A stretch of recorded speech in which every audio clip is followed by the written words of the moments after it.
Whatever may be your birth sign, we are not of the same seed, although we are both the same breed. Together we're truly black power, power. Learning to trust by the hour, power. Loving our women now more, respecting what that is now for. And we've got love, we've got love,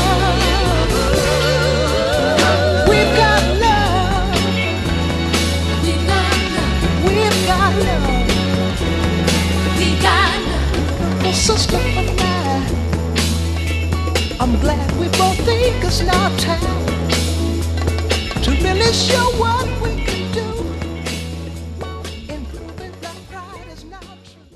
So perhaps we might begin by asking you how it was that you came to know that your father, who you had not seen in many, many years because he was living in exile in the south of France and you were here in the United States, and during that whole period, as I understand it, you didn't have much contact with him.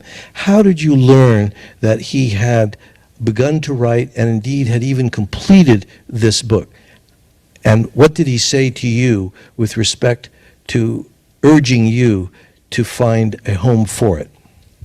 Well, what happened, I went to visit him in October of 2010, and he came out the room with this gigantic binder, and I said, well, what do you want me to do with this?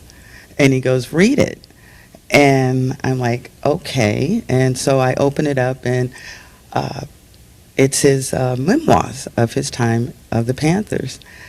And I speed read. But this book, I mean, it was like, God, how about that tall? And I sat there, and by 3 o'clock in the morning, I was done. And I said, oh my God, this is my daddy. You know, you grow up, your parents tell you right and wrong, and what I was reading blew my mind, but I knew we needed it. And so I went and talked to him because he stayed up waiting for me. And I go, well, here you go. And he goes, no. And I go, what do you mean no? And he goes, here, you take this. And I'm like, oh my God. One of the reasons was I didn't speak French, so I only took a carry-on, and this binder was like weighing about 5 pounds. And I'm like, oh my God. But I was determined, so I said, okay, I'll bring it home. And I shopped around, and at the time, people just weren't interested. But I found someone, and he's a famous person. He's written screenplays and many books. And I met up with him. And he's like, oh yeah, I'm so excited because he had written a book regarding the Panthers and the Weathermen. And so I met him in Austin. And well, the next thing I know, I text him about 2 days later and say, well, what did you think of the book? And he goes, oh, it's fantastic. And I'm like, oh, great, because he's with a very famous agency. And so I waited, and I emailed again, and I emailed again, and I emailed again, and I did not hear from him. And I'm like, oh, no, this is not good.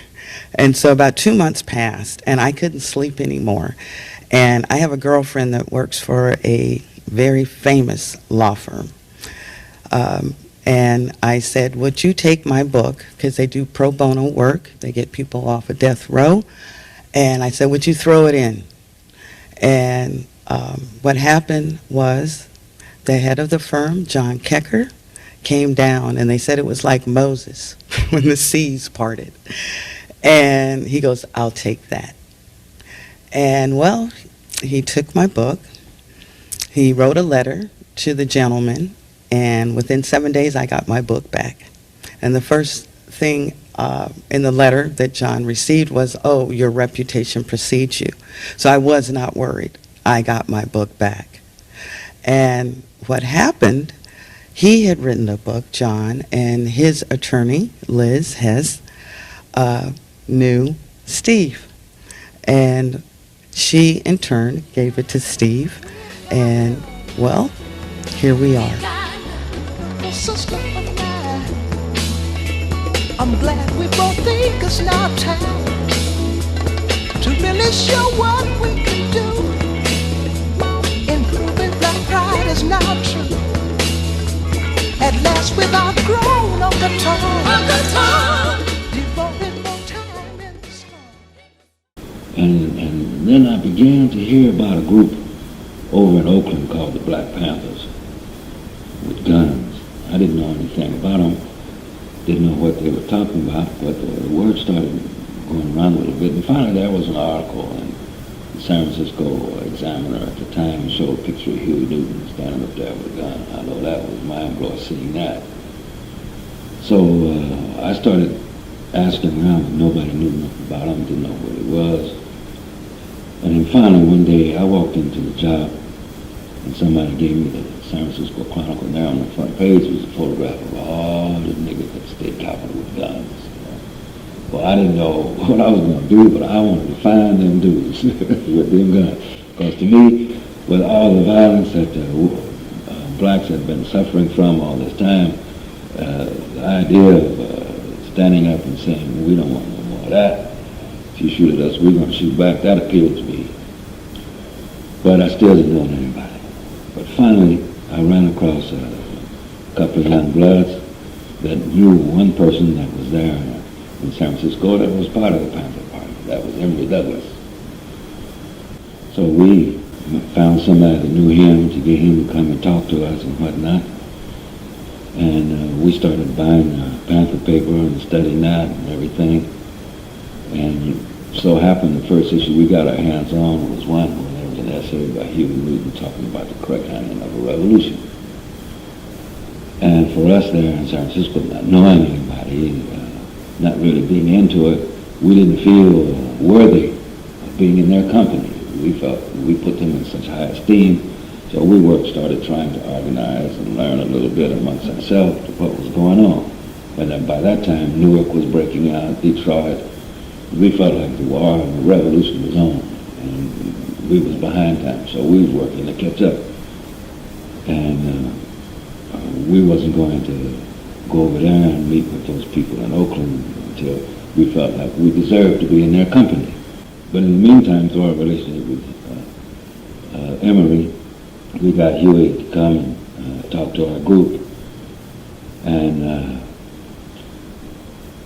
we really held him in high esteem and everything by all the stuff that they were doing in the streets, facing off the pigs with the guns and whatnot. So it was no funny meeting him and seeing that little pretty boy with that little high-pitched voice. You know, he didn't fit the image of this bad nigga that we had, you know. And he talked so intellectual that we didn't half understand stuff he was saying, you know, but still that didn't change anything. But he saw how we was organized amongst ourselves with our guns and giving training courses to people on how to use them and whatnot. So at that time, that was in summer of '67, he started asking us to deal with anything that came up there in San Francisco where people wanted Panthers.